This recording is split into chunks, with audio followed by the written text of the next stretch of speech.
الحمد لله رب العالمين، الصلاة والسلام على سيد الأنبياء والمرسلين، أما بعد فأعوذ بالله من الشيطان الرجيم. بسم الله الرحمن الرحيم. قال الله تبارك وتعالى في الكلام المجيد بعد أعوذ بالله من الشيطان الرجيم: قل لا أسألكم عليه أجرا إلا المودة في القربى، أو كما قال عليه الصلاة والسلام: الحسن والحسين سيدا شباب أهل الجنة.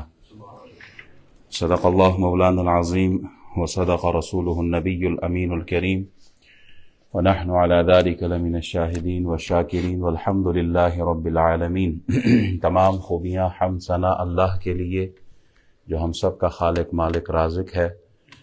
درود سلام بے حد بے حساب ہم سب کے آقا و مولا جناب محمد الرسول اللہ صلی اللہ علیہ وسلم کی ذات اقدس پر، جو ہم سب کے آقا و مولا ہیں، امام الانبیاء رحمت للعالمین شفیع المذنبین خاتم النبیین ہیں.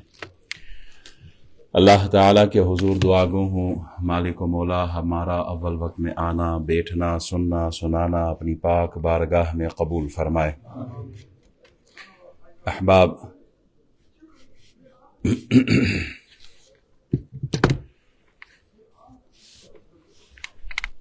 جب ہم مسجد کے حدود میں آ جائیں تو پھر سب سے گزارش کروں گا، کیونکہ یہ کمپلین آئی ہے، ساتھیوں کے میسیجز میرے پاس موجود ہیں، کہ جب مسجد میں آتے ہیں کچھ ساتھی ایسے ہوتے ہیں جو مسجد کے حدود میں بیٹھ کے دوران خطاب ہی کچھ گفتگو ہو رہی ہوتی ہے جس میں ہمیں خلل پڑتا ہے. تو سب سے گزارش کروں گا، جب آپ مسجد میں آ گئے اور امام خطبہ دے رہا ہو تو خاموشی کے ساتھ خطبے کو سماعت فرمائے. جزاک اللہ. محرم الحرام کا خوبصورت مہینہ، عظمت والا، رحمت والا، برکت والا مہینہ ہے. رمضان المبارک کے بعد جو مہینہ افضل مہینہ قرار دیا گیا وہ محرم الحرام کا ہے. محرم، اس کے ساتھ ہم حرام کا لفظ لگاتے ہیں، محرم الحرام. یہ حرام حلال کے مقابلے والا نہیں ہے، بلکہ یہ حرام عظمت اور حرمت والا ہے. جیسے ہم مسجد الحرام کہتے ہیں، کعبۃ اللہ جس مسجد کے اندر ہے اس مسجد کو ہم کیا کہتے ہیں؟ مسجد الحرام. مسجد الحرام یعنی عزت والی مسجد، حرمت والی مسجد جس میں کعبۃ اللہ موجود ہے. تو یہ مہینہ محرم الحرام کا ہے، اور آج عاشورے کا دن ہے. 10 تاریخ محرم کی آج اسے عاشورہ کا دن کہا جاتا ہے. اس کی تاریخی ایک حیثیت ہے، پس منظر ہے، اور مختلف روایات اس بارے میں ہے کہ یہی وہ دن ہے کہ جب آدم علیہ السلام کی توبہ اللہ نے قبول فرمائی ہے. یہی وہ دن ہے جناب نوح علیہ السلام کی کشتی زمین پر جودھی پہاڑ پر آ کے ٹھہری ہے. یہی وہ دن ہے کہ جناب ابراہیم علیہ السلام کو آگ سے اللہ تعالیٰ نے نکالا. یہی وہ دن ہے جناب عیسیٰ علیہ السلام کو آسمانوں پر اٹھایا گیا. یہی وہ دن ہے کہ جناب یعقوب علیہ السلام کی بینائی لوٹائی گئی. یہی وہ دن ہے کہ جناب ایوب علیہ السلام کی بیماری کو شفا میں بدل دیا گیا. یہی وہ دن ہے کہ جناب موسیٰ علیہ السلام اور آپ کی قوم کے لیے وہ راستے بنائے گئے دریا میں، اور فرعون اور فرعونی جتنے بھی اس کا لشکر تھا وہ سب دریائے نیل میں غرق کر دیے گئے تھے. اس کی اپنی ایک تاریخی حیثیت ہے. اور یہی وہ دن ہے 10 محرم کا کہ جگر گوشہ بطول، نواسہ رسول، شبیہ پیمبر، امام عالی مقام، جنتی جوانوں کے سردار ہیں، دین مصطفیٰ کے پاسبان اور مولا علی کے نور نظر ہے. امام حسین رضی اللہ تعالی عنہ کو اپنے شہزادوں کے ساتھ، رفقا کے ساتھ، ساتھیوں کے ساتھ میدان کربلا میں 3 دن بھوکا پیاسا رکھ کر شہید کیا گیا.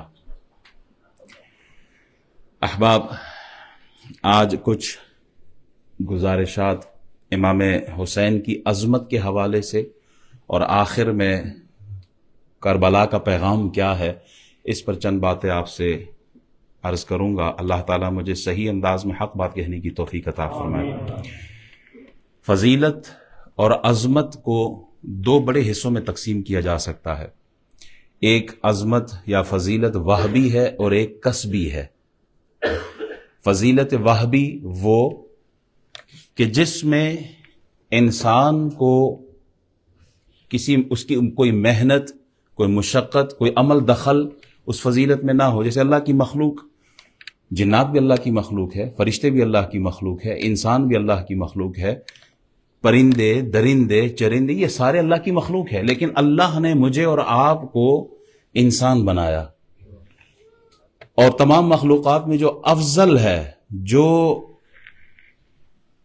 تمام مخلوقات میں برتر ہے، اشرف المخلوقات جسے کہا جائے، تو وہ انسان ہے. اس فضیلت میں، اس عظمت میں ہمارا کوئی حصہ، یعنی ہماری کوئی محنت ہے؟ اللہ نے ہمیں بنا دیا انسان. تو یہ وہ عظمت ہے جس میں انسان کا کوئی عمل دخل نہیں ہے. رسالت اور نبوت یہ فضیلت بھی وہبی ہے، یعنی کوئی بندہ محنت کر کے نبی نہیں بن سکتا، نبی اللہ چن لیتا ہے. جس پر اللہ کا کرم ہوتا ہے اس کو نبی بنا دیا اس نے. اسی طرح کوئی آدمی کسی صالح مرد، کسی ولی کامل کے گھر میں پیدا ہو جائے، غوث اعظم کی اولاد، اس میں ان کا اپنا کوئی حصہ تو نہیں، اللہ کا فضل اور اللہ کا کرم ہے اس بندے پر. تو یہ فضیلت بھی وہبی ہے.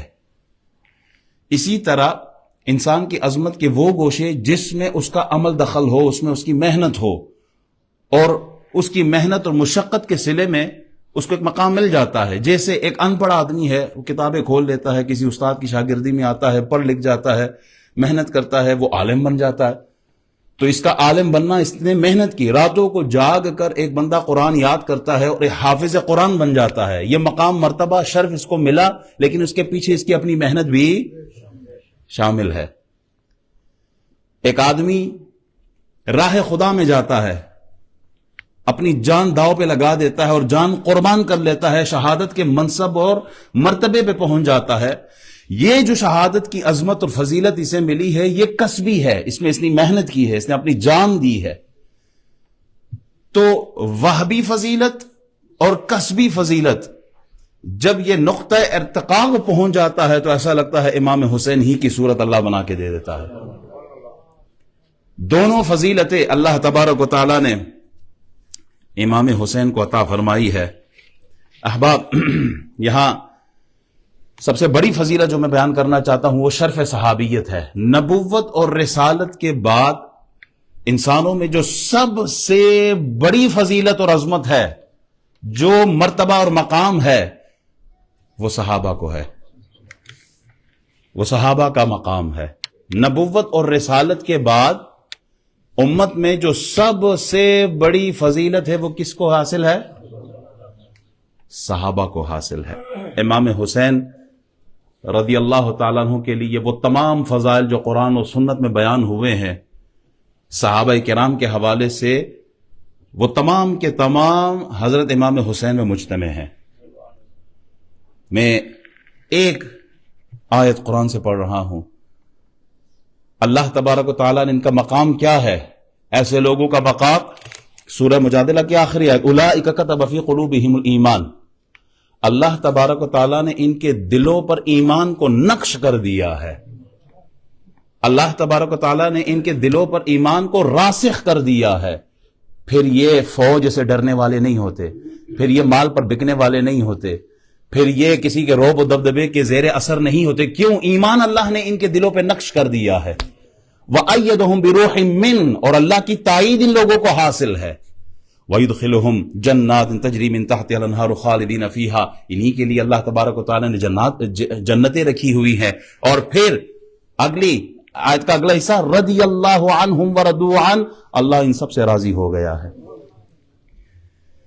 صحابہ کی جماعت سے اللہ راضی ہو گیا، وہ اللہ سے راضی، اللہ ان سے راضی ہے. اور پھر اولئک حزب اللہ، اللہ فرماتے یہ میری جماعت ہے.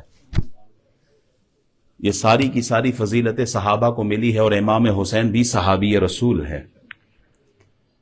یہ سارے کے سارے وَكُلًّا وَعَدَ اللَّهُ الْحُسْنَى، اللہ کا ان سب سے وعدہ ہے، یہ سارے جنتی ہیں.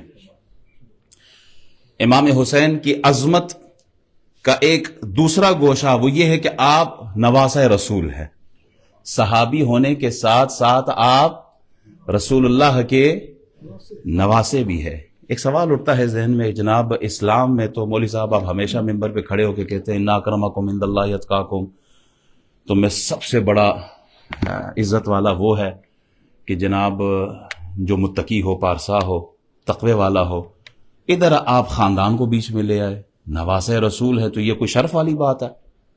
سوال اٹھتا ہے نا، ذہن میں آتا ہے۔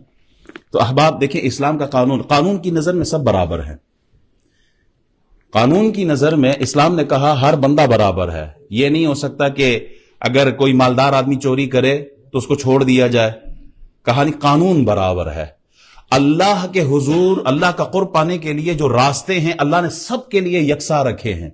ایسا نہیں ہے کہ غریب کوئی پہلی صف میں آ کے بیٹھے گا تو اس کو اٹھا لیا جائے گا کہ یہ اللہ کا قرب نہیں پا سکتا، کیوں؟ پہلے امیروں کو آنے دو۔ کہا نہیں، اس حساب میں سب برابر ہے، اس میں کوئی فیملی کا کوئی دخل نہیں ہے۔ جو پہلے آ گیا پہلی صف میں بیٹھے گا، جو بعد میں آیا وہ پچھلی صف میں بیٹھے گا۔ بلال حبشی اگر پہلی صف میں آ گئے اور ابو بکر بعد میں آئے تو وہ پیچھے بیٹھیں گے۔ اسلام اللہ کی نظر میں سب برابر ہے انسان۔ ہاں، تقوی پھر ممتاز کرتا ہے، لیکن اس کے ساتھ ساتھ قرآن کی آیت ہے، سورہ طور ہے، آیت نمبر 21 ہے۔ اللہ سبحانہ وتعالی ارشاد فرماتا ہے والذین آمنوا واتبعتهم ذریتهم بایمان الحقنا بهم ذریتهم۔ اللہ تبارک و تعالی ارشاد فرماتا ہے اور جو لوگ ایمان لائے اور ان کی اولاد نے ایمان میں ان کی پیروی کی، ہم ان کی اولاد کو ان کے ساتھ ملا دیں گے اور ان کے عمل میں سے وما التناہم من عملہم من شیء، اور ان کے عمل میں سے ہم ان کے لیے کچھ کمی نہ کریں گے۔ صالح بندے کی اولاد کو جنت میں اللہ تعالی ان کی اولادوں کو اٹھا کر اس صالح بندے کے ساتھ رکھ کر صالح بندے کی عزت افزائی فرمائیں گے۔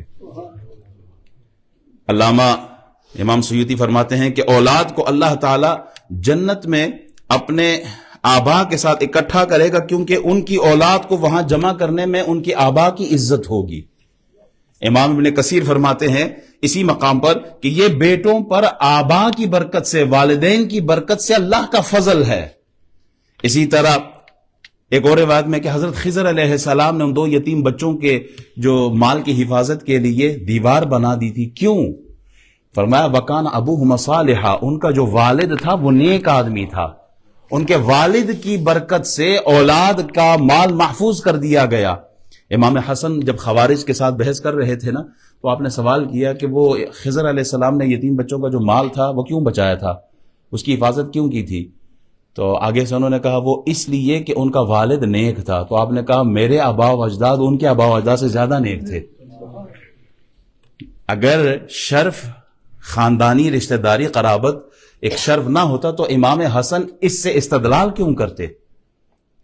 شرف، مقام، مرتبہ خاندان کے حساب سے فاروق اعظم رضی اللہ تعالیٰ عنہ امام حسن اور امام حسین کا وظیفہ زیادہ مقرر کرتے اپنے بیٹے کی نسبت۔ بیٹے نے اعتراض کیا تھا نا کہ مجھے 500 اور ان کو 1000 کیوں؟ کہا ان کا نانا جناب محمد الرسول اللہ ہے۔ خاندانی فضیلت بیان کی ہے۔ جنگ موتا ہو رہی ہے، مدینہ شریف میں رسول اللہ بیٹھے ہیں، سیریا میں جنگ ہو رہی ہے، حضور مدینہ منورہ میں ممبر پر جلوہ فرما ہے، اور آپ علیہ الصلوۃ والسلام صحابہ کرام کو لائیو کامنٹری وہاں کی دے رہے کہ اس وقت جھنڈا عبداللہ بن رواحہ کے ہاتھ میں ہے، وہ شہید ہو گئے ہیں، اب جھنڈا زید بن حارثہ کے ہاتھ میں ہے، وہ بھی شہید ہو گئے ہیں، اب جھنڈا جعفر طیار کے ہاتھ میں ہے، وہ بھی شہید ہو گئے ہیں، اب جھنڈا اللہ نے خالد بن ولید کو عطا کر دیا ہے۔ اچھا، رسول اللہ صلی اللہ علیہ وبارک وسلم، ہماری جانیں آپ پر قربان، آپ ارشاد فرما رہے ہیں، پھر آپ نے فرمایا عبداللہ بن رواحہ اور زید بن حارثہ جنت میں داخل ہو گئے، جعفر طیار کو اللہ نے 2 پر عطا کیے، وہ فرشتوں کے ساتھ اڑ کر جنت میں گئے ہیں۔ جبریل آئے، اے جبریل، یہ تینوں جو کمانڈر تھے، جو صحابی تھے جو شہید ہوئے ہیں، تینوں میرے پیارے تھے، وہ باقی 2 کو پر نہیں ملے، جعفر طیار کو پر کیوں ملا ہے؟ کوئی خاص بات؟ حضرت جبریل فرماتے ہیں یا رسول اللہ، جعفر کو پر اس لیے ملے ہیں کہ ان کا تعلق آپ کے ساتھ ہے، ان کا تعلق، قربت، جو نفسی قرب ہے وہ آپ کے ساتھ زیادہ ہے باقی 2 کی بنسبت۔ کیوں؟ جعفر آپ کے چچا زاد بھائی ہیں، جعفر رضی اللہ تعالیٰ عنہ حضرت علی کے سگے بھائی ہیں، خاندانی نسبت کی وجہ سے اللہ تبارک و تعالیٰ نے ان کو یہ مقام و مرتبہ عطا کیا، ان کو پر عطا کیے ہیں رسول اللہ سے تعلق کی وجہ سے۔ امام حسین ایک جنازے سے تشریف لا رہے ہیں، حضرت ابو ہریرہ ساتھ ہے۔ اچھا، ایک مقام پر امام حسین جو تھے وہ استراحت کے لیے، آرام کے لیے سواری سے اترے، تھک گئے تھے، تو جیسے ہی اترے آپ کے پاؤں مبارک، ایک روایت میں ہے کہ بارش ہوئی تھی اور پانی مٹی کے ساتھ مل گئی، اس لیے ان کے قدموں کے ساتھ وہ مٹی لگ گئی، میں کیچڑ کا لفظ نہیں یوز کرتا۔ تو حضرت ابو ہریرہ رضی اللہ تعالیٰ عنہ صحابی رسول ہے، حضرت ابو ہریرہ سفید داڑھی ہے، صحابی رسول ہے، حضرت امام حسین کا پاؤں پکڑ کے، ایک روایت میں چادر ہے اور دوسری روایت میں اپنا امامہ ہے، وہ کھول کر ان کے پاؤں مبارک سے وہ مٹی صاف کر رہے ہیں۔ امام حسین فرماتے ہیں یہ آپ کیا کر رہے ہیں؟ یعنی آپ بزرگ ہیں، آپ کی داڑھی سفید، آپ کا مقام مرتبہ رسول اللہ کے صحابی۔ تو امام حسین کا پاؤں ابو ہریرہ رضی اللہ تعالیٰ عنہ نے سینے کے ساتھ پکڑ لیا اور کہا میں کسی عام آدمی کا کوئی پاؤں صاف کر رہا ہوں، میں تو خون رسول کا ادب کر رہا ہوں۔ آپ رسول اللہ کے نواسے ہیں، لوگوں کو آپ کے مرتبے کا علم ہو جائے تو لوگ آپ کو اپنی گردنوں پر بٹھائیں گے۔ کیوں؟ اس لیے کہ آپ نواسہ رسول ہے۔ امام حسین کو یہ شرف، یہ عظمت، یہ فضیلت حاصل ہے کہ آپ رسول اللہ صلی اللہ علیہ وسلم کے نواسے ہیں۔ حضرت فاضل بریلوی رحمۃ اللہ علیہ کے لیے آتا ہے کہ ایک جگہ آپ کی دعوت کی گئی تو آپ کی دعوت کے لیے وہ لوگ آئے، پالکی میں بٹھا کے لے جا رہے تھے، تھوڑی دور گئے تو آپ نے فوراً آواز دی، روکو روکو، نیچے رکھو۔ 4 بندوں نے آپ کو پالکی نیچے رکھی، آپ نے پوچھا لوگوں سچ سچ بتاؤ تم میں آل رسول سید زادہ کون ہے؟ میرا جو ایمان ہے، جو وجد ہے، جو عشق و محبت ہے رسول اللہ سے، وہ مجھے بتا رہا ہے کہ تم میں کوئی خون رسول موجود ہے، کوئی سید زادہ ہے۔ وہ خوشبو وہی محسوس کر سکتا ہے جسے عقیدے کا زکام نہ لگا ہو، جسے بد عقیدگی کا زکام لگا ہو وہ خوشبو محسوس نہیں کر سکتے۔ امام حسین رضی اللہ تعالیٰ عنہ اور امام حسن کو رسول اللہ صلی اللہ علیہ وسلم نہ صرف چومتے تھے بلکہ سونگھتے بھی تھے۔ کیوں؟ ہما ریحانت آیا، یہ دونوں میرے پھول ہیں، پھولوں سے خوشبو ہی آتی ہے۔ تو ایک سید زادہ کہتا ہے ہاں میں، وہ مزدور تھا، وہ کہتا ہے ہاں میں سید ہوں، میں خون رسول ہوں۔ وہ جملہ بولا ہی نہیں تھا امام اہل سنت، وہ جو مجدد دین و ملت ہے، وہ جس کا نام چلتا ہے، جس کا علم، جس کی فقاہت بول رہی ہے، وہ فوراً اپنا امامہ اٹھا کے ان کے قدموں میں رکھ دیتے ہیں اور کہا میں روز محشر رسول اللہ کو کیا جواب دوں گا کہ ایک طرف عشق رسول کا دعویٰ اور دوسری طرف حضور کی اولاد کے کندھوں پہ میں سوار ہو رہا ہوں۔ آپ نے معافی مانگی، نہ صرف معافی مانگی بلکہ کہا اب اس خطا کا کفارہ یہ ہے کہ تم پالکی میں بیٹھو، آپ پالکی میں بیٹھے اور میں احمد رضا آپ کو کندھے پہ اٹھا کے لے کے جاؤں گا۔ یہ ادب ہے خون رسول کا، یہ ادب ہے خاندان رسول کا۔ اعلیٰ حضرت کے چھوٹے بیٹے ہیں مصطفیٰ رضا خان، بہت بڑے آدمی، بہت بڑے آدمی، بہت بڑے آدمی، اتنے بڑے آدمی کہ محدث فیصل آبادی سردار احمد رحمۃ اللہ تعالی علیہ اور علامہ سید احمد سید کاظمی رحمۃ اللہ تعالی علیہ بھی آپ سے استفادہ کیا کرتے تھے۔ تو مفتی اعظم تھے، ان کے ایک مرید ہیں، اس مرید نے اپنے دوست سے کہا کہ چلو آج تمہیں اپنے شیخ سے ملاتا ہوں، وہ مفتی اعظم ہے، بہت بڑے مفتی ہیں۔ تو اس دوست نے کہا چلو پھر میں نے ایک سوال بھی کرنا ہے آپ کے مفتی اعظم سے، ٹیسٹ کر۔ کچھ لوگ ہوتے ہیں نا سوال اس لیے پوچھتے ہیں کہ وہ ٹیسٹ کریں کہ بندے نے کوئی نالج والج ہے کہ نہیں، علم سیکھنے کے لیے نہیں، تربیت کے لیے نہیں، خود کو سنوارنے کے لیے نہیں، صرف مولوی صاحب کو ٹیسٹ کرنا ہے، چلو سوال پوچھ لیتے ہیں۔ وہ بھی سوال پوچھنے آ گیا۔ اچھا، سوال پوچھنے کے لیے جب وہ مفتی اعظم کے پاس پہنچے، وہ ایسے کمرے میں موجود تھے کہ ایک دروازہ دارالعلوم کی طرف کھلتا ہے، اس طرف کا دروازہ گھر کی طرف کھلتا ہے، سامنے کا دروازہ وہ گلی کی طرف کھلتا ہے۔ تو وہ دوست آئے، ان کے ساتھ بیٹھے، انہوں نے کہا حضرت یہ میرا دوست ہے، مرید آیا دوست کو لے کے کہ یہ میرا دوست ہے اور آپ سے کچھ سوالات کرنا چاہ رہا ہے۔ جی پوچھو کیا سوال کرنا ہے؟ یہ حضور یہ بتائیے رسول اللہ صلی اللہ علیہ وسلم کی شہزادیوں کے بیٹیوں کے کیا نام ہے؟ تو آپ اٹھ کے چلے گئے گھر کی طرف. وہ دوست کہتا ہے تھوڑا مفتی اعظم ہے، آسان سا سوال کیا تھا، بیٹیوں کے کیا نام ہے بتا دیتے، زینب ہے، حضرت سیدہ رقیہ ہے، ام کلثوم ہے، حضرت فاطمہ الزہرا، بات ختم ہو جاتی. اتنا بھی نہیں پتا، جا کے کتاب دیکھ کے آ رہے ہیں. وہ مرید بڑا پریشان کہ اتنا عام سا سوال تھا اور حضرت کتاب دیکھنے کے لیے گئے ہیں. اچھا جب مفتی اعظم واپس تشریف لائے نا تو آپ کے داڑھی مبارک سے نا پانی کے قطرے گر رہے تھے. آپ نے ارشاد فرمایا میں نے رسول اللہ صلی اللہ علیہ وسلم کی شہزادیوں کے جو نام ہے، بیٹیوں کے جو نام ہے، کبھی بے وضو نہیں لیا ہے. میں نے جب بھی رسول اللہ کی بیٹیوں کا نام لیا ہے وضو کی حالت میں لیا ہے. تیری نسل پاک میں ہے بچہ بچہ نور کا، تو ہے عین نور، تیرا سب گھرانہ نور کا. یہ رسول اللہ کے خاندان کی تعظیم ہے، یہ شرف ہے، یہ مقام و مرتبہ ہے. احباب، امام حسین رضی اللہ تعالیٰ عنہ کی عظمت کا ایک اور گوشہ وہ یہ ہے کہ محبت رسول صلی اللہ علیہ وسلم، حضور ان سے بہت محبت فرمایا کرتے تھے. حضور علیہ الصلوۃ والسلام کے بہت لاڈلے تھے، بہت چہیتے تھے، بہت محبت کرنے والے تھے. حضرت سنن ابن ماجہ کی حدیث ہے، ایک صحابی رسول فرماتے ہیں کہ حضور کی دعوت کی گئی تو حضور دعوت کے لیے تشریف لے جا رہے تھے. راستے میں دیکھا امام حسین جو ہے وہ کھیل رہے ہیں، بچپنا ہے، چھوٹے سے بچے. تو حضور علیہ الصلوۃ والسلام ان کو پکڑنے کی کوشش کر رہے ہیں، تو وہ محبت میں پیار میں کبھی ادھر بھاگتے ہیں تو کبھی ادھر بھاگتے ہیں. حضور علیہ الصلوۃ والسلام پکڑنے کی کوشش کرتے ہیں اور آپ نے پکڑ لیا.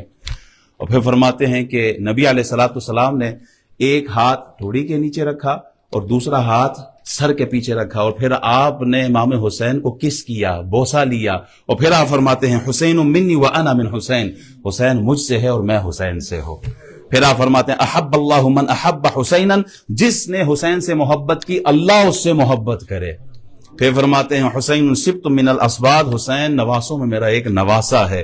ایک اور حدیث میں آپ فرماتے ہیں من احبہما فقد احبنی ومن ابغضہما فقد ابغضنی، جس نے ان دونوں کو یعنی امام حسن اور حسین کو خوش کیا اس نے مجھے خوش کیا، جس نے ان دونوں سے بغض رکھا اس نے مجھ محمد الرسول اللہ سے بغض رکھا ہے. حضرت ابو بریدہ رضی اللہ تعالیٰ عنہ فرماتے ہیں کہ ایک دفعہ رسول اللہ صلی اللہ علیہ وسلم خطبہ ارشاد فرما رہے ہیں، سامنے سے امام حسن اور حسین تشریف لا رہے ہیں، بچپنا ہے، چھوٹے بچے ہیں، گرتے پڑتے وہ آ رہے ہیں. حضور نے خطبہ چھوڑا، حضور نے منبر چھوڑا اور خود گئے بچوں کو اٹھایا اور لا کے اپنے برابر بٹھا دیا. اور پھر آپ نے ارشاد فرمایا انما اموالکم واولادکم فتنہ، تمہارے مال اور بچے جو ہیں یہ آزمائش ہے. اور پھر آپ فرماتے ہیں میں نے ان بچوں کو دیکھا کہ گرتے پڑتے آ رہے ہیں تو مجھ سے صبر نہ ہو سکا، حتیٰ کہ میں نے اپنی بات کاٹ کر انہیں اٹھا لیا. ترمذی شریف کی حدیث 3799. حضرت مفتی احمد یار خان نعیمی رحمۃ اللہ علیہ اس حدیث کی شرح فرماتے ہیں حضور علیہ الصلوۃ والسلام کسی اور سے بھی کہہ سکتے تھے کہ جا کے ان دونوں کو لے آؤ، کسی اور کو کہہ دیتے کہ اٹھا کے اپنی گود میں بٹھا دو، کسی سے نہیں کہا، خود گئے، خود اٹھایا، خود اپنے ساتھ بٹھایا. اس لیے بتانا چاہتے ہیں مجھے ان دونوں سے بڑی محبت ہے، میں ان دونوں سے بہت محبت کرتا ہوں. بچوں سے محبت کرنا، ویسے بھی گھر کے بچے ہوں نا، بچوں سے بڑی محبت ہونی چاہیے. کچھ لوگ بڑے ترش مزاج ہوتے ہیں، دادا ابو بڑے ترش مزاج ہیں جی، بڑے سخت مزاج ہیں. نہیں، حضرت عائشہ فرماتی ہیں جنت میں ایک گھر ایسا ہے جسے الفرح کہا جاتا ہے. حضور فرماتے ہیں وہ گھر فقط ان کو ملے گا جو بچوں سے پیار کرتے ہیں، جو بچوں کو خوش رکھتے ہیں. احباب، کچھ گھرانے ایسے ہوتے ہیں کہ ان میں سخاوت بہت زیادہ ہوتی ہے، کچھ گھرانے ایسے ہیں جن میں امانت بہت زیادہ ہوتی ہے، کچھ گھرانے ایسے ہیں جن میں حسن و جمال اللہ نے بہت رکھا ہوتا ہے، کچھ خاندان، کچھ فیملیز ایسے ہوتی ہیں جن میں خطابت، جس میں تقریر کمال کے، کچھ خاندان ایسے ہوتے ہیں کہ جن میں لیڈرشپ کوالٹیز بہت ہوتی ہیں. جب ہم خاندان رسول کی طرف دیکھتے ہیں تو اللہ نے امانت ایسی رکھی ہے اس خاندان میں کہ آپ دیکھتے ہیں سر تو کٹوا دیا ہے لیکن دین سے خیانت نہیں ہونے دی ہے. سخاوت اللہ نے ایسی رکھی ہے وَيُطْعِمُونَ الطَّعَامَ عَلَىٰ حُبِّهِ مِسْكِينًا وَيَتِيمًا وَأَسِيرًا. سخاوت اللہ نے ایسی رکھی ہے خود بھوکے رہتے ہیں، اوروں کو کھلا رہے ہوتے ہیں. اللہ نے حسن و جمال ایسا رکھا اس خاندان میں کہ امام حسن کے لیے آتا ہے کہ سر سے لے کر سینے تک رسول اللہ کی تشبیہ ہے، رسول اللہ صلی اللہ علیہ وسلم کی شبیہ ہے، اور سینے سے لے کر پاؤں مبارک تک امام حسین رسول اللہ کی شبیہ ہے۔ حضور کا کمال، حضور کا جمال، یا صاحب الجمال و یا سید البشر من وجهک المنیر لقد نور القمر لا يمکن الثناء کما کان حقہ بعد از خدا بزرگ۔ تو یہ قصہ مختصر، ان جیسا حسن و جمال اللہ نے پھر کسی کو نہیں دیا ہے۔ اور جب اس خاندان کے تقریر و خطابت کو دیکھے تو جب تقریر کرے ایسی کرے کہ دشمن کی صف میں کھڑا ہوا ہر بھی وہ صف چھوڑ کر امام حسین کے قدموں میں آ کر اپنی جان قربان کر دیتے ہیں۔ اور سب سے بڑی لیڈرشپ، اللہ نے ایسی لیڈرشپ کوالٹیز ان کو دی ہے کہ انہوں نے میدان نہیں چھوڑا، انہوں نے میدان نہیں چھوڑا۔ آج بھی کربلا میں جھنڈے امام حسین کے موجود ہیں، انہوں نے میدان نہیں چھوڑا۔ آج کے لیڈر ہوتے ہیں جب ان پہ جب مال بٹورنے کا وقت آتا ہے، کھانے کا وقت آتا ہے، تو نہ صرف خود کود پڑتے ہیں بلکہ بچوں کو بھی وزیر و مشیر بنا دیتے ہیں، اور جب مار کھانے کا وقت آتا ہے تو پھر پلیٹیں کم ہو کے نکل پڑتے ہیں، اور پیچھے کس کو چھوڑ دیتے ہیں؟ غریب کارکن کو، اس یتیم مسکین اور فقیر کو چھوڑ دیتے ہیں مار کھانے کے لیے۔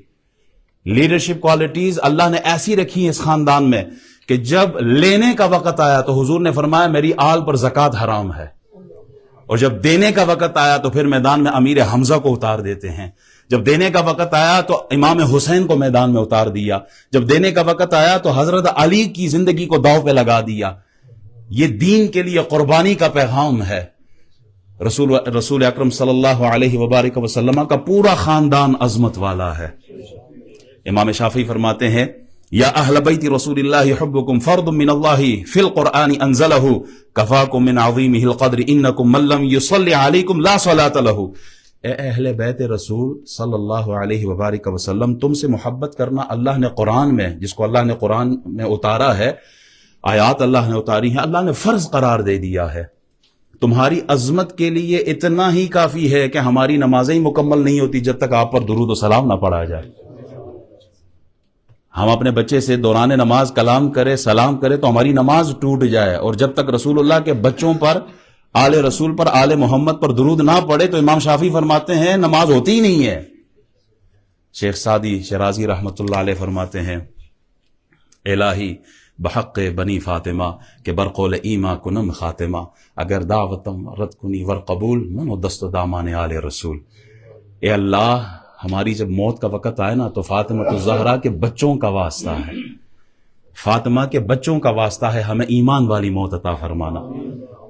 یہ شیخ سعدی شیرازی دعا کر رہے ہیں الہی نہ جانے دعا قبول ہو یا رد ہو، لیکن پھر بھی ہمارے ہاتھ میں دامن آل بیت ہے، ہمارے ہاتھوں میں فاطمہ الزہرا کے بچوں کے دامن ہے، ان کے صدقے اللہ ہمیں ایمان والی موت عطا فرما۔ احباب، باطل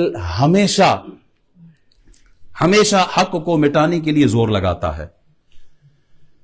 جناب ابراہیم خلیل اللہ کو مٹانے کے لیے آگے نمرود نے آگ جلائی اور نارے نمرود میں پھینکا گیا، لیکن ختم کون ہوا؟ نمرود خود ختم ہوا۔ فرعون نے جناب موسیٰ علیہ السلام کو مٹانے کے لیے 70,000 بچوں کو مارا، لیکن ختم کون ہوا؟ فرعون خود ختم ہو گیا۔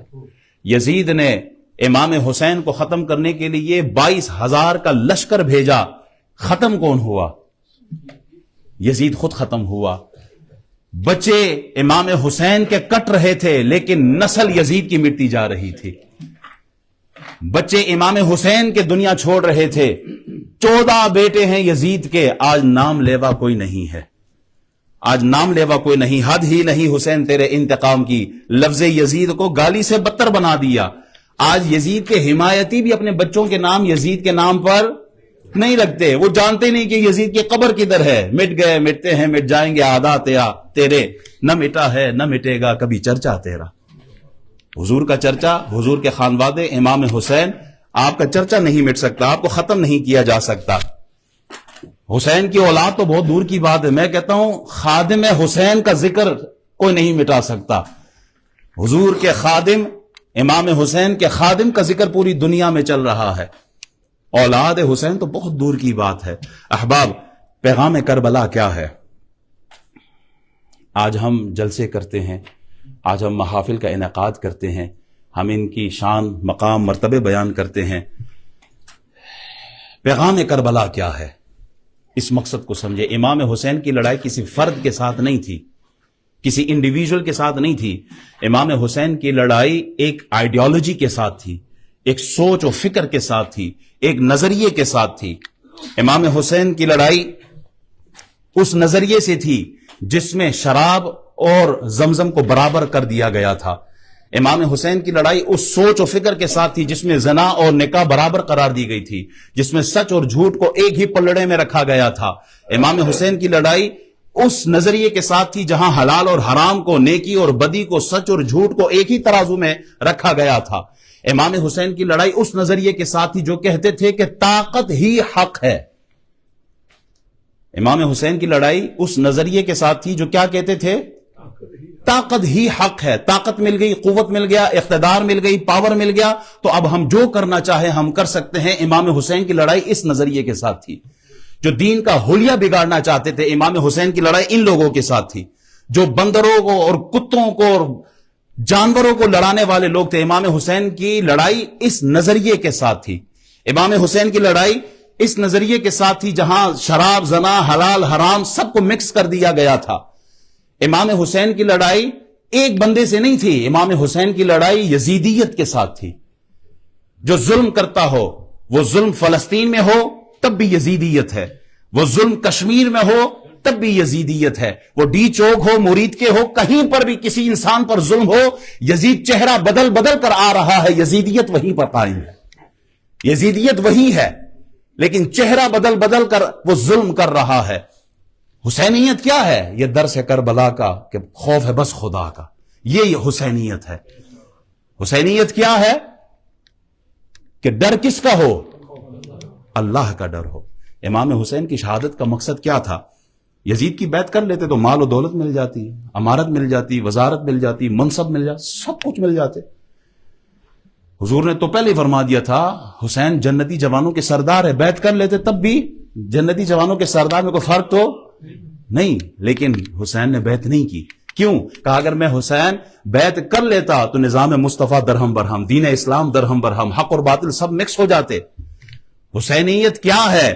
حسینیت خدا کی زمین پر خدا کا نظام، یہ حسینیت ہے۔ امام حسین کی شہادت کا مقصد یہ ہے کہ رسول اللہ صلی اللہ علیہ وسلم نے 23 سال کی محنت کر کے 360 خداؤں سے پھیر کر ایک خدا کے حضور جھکایا تھا۔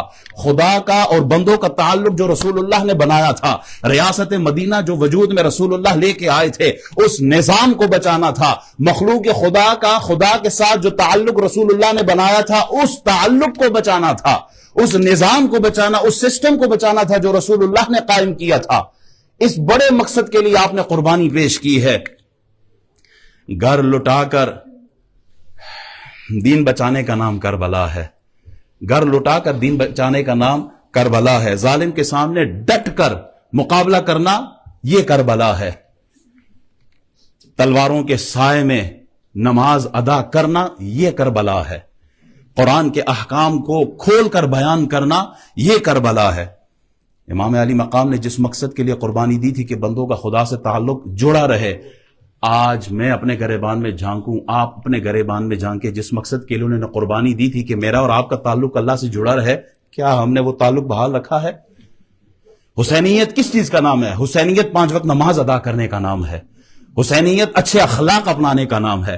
حسینیت ظالم کے سامنے کھڑے ہو کر کلمہ حق بولنے کا نام ہے۔ 25,000 لے کر ممبر و محراب سے یزید کے بارے میں کوئی بات کر سکے گا؟ پھر 25,000 میں جو بک جائے وہ کبھی بھی وقت کے وہ پرانے یزید کو تو میں بھی گالی دیتا ہوں، آپ بھی گالی دیتے ہیں، سب گالی دیتے ہیں۔ مزہ تو تب ہے نا اسلام پر چلنے کا کہ اس دور کے یزید کی آنکھوں میں آنکھیں ڈال کر کلمہ حق کو بلند کیا جائے،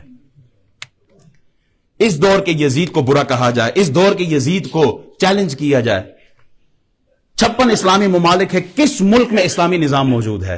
کہاں اسلامی عدالتیں موجود ہے؟ انہوں نے قربانی کس لیے دی تھی؟ وہ اسلام تو کہتا ہے کہ 6 مہینے کا، اسلام کہتا ہے کہ اگر بکری کا بچہ 1 سال سے چھوٹا ہو تو اس کو بھی ذبح نہ کرو، اس کی بھی قربانی نہ کرو۔ امام حسین نے تو اس دین کے لیے 6 ماہ کا اپنا بچہ بھی قربان کر دیا ہے۔ کل وہ بچہ ہم سے پوچھ رہے باقی سارے چھوڑو کہ اس ملک میں نظام ہے نہیں ہے، تم بتاؤ تم نے اپنے وجود پر اسلام نافذ کیا ہے؟ تم نے اپنے گھر میں اسلام نافذ کیا ہے؟ تم نے اپنے کاروبار میں، اپنے دکان میں تم نے اسلام نافذ کیا ہے؟ کیا جواب ہے ہمارے پاس؟ کیا کہیں گے ہم؟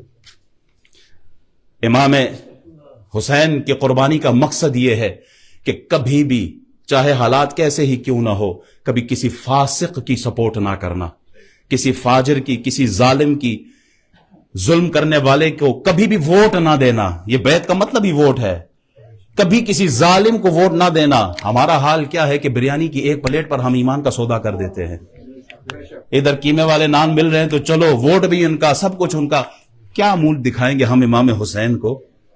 اپنے مفادات کی خاطر، اپنی کرسی کی خاطر، اپنے رشتہ داری کی خاطر کہ جناب میرے قوم قبیلے کا ہے، اب چاہے وہ کتنے ہی کس درجے کا خبیث انسان ہو، میرا ووٹ، میرا نوٹ، میری سپورٹ سب اسی بندے کے لیے ہے۔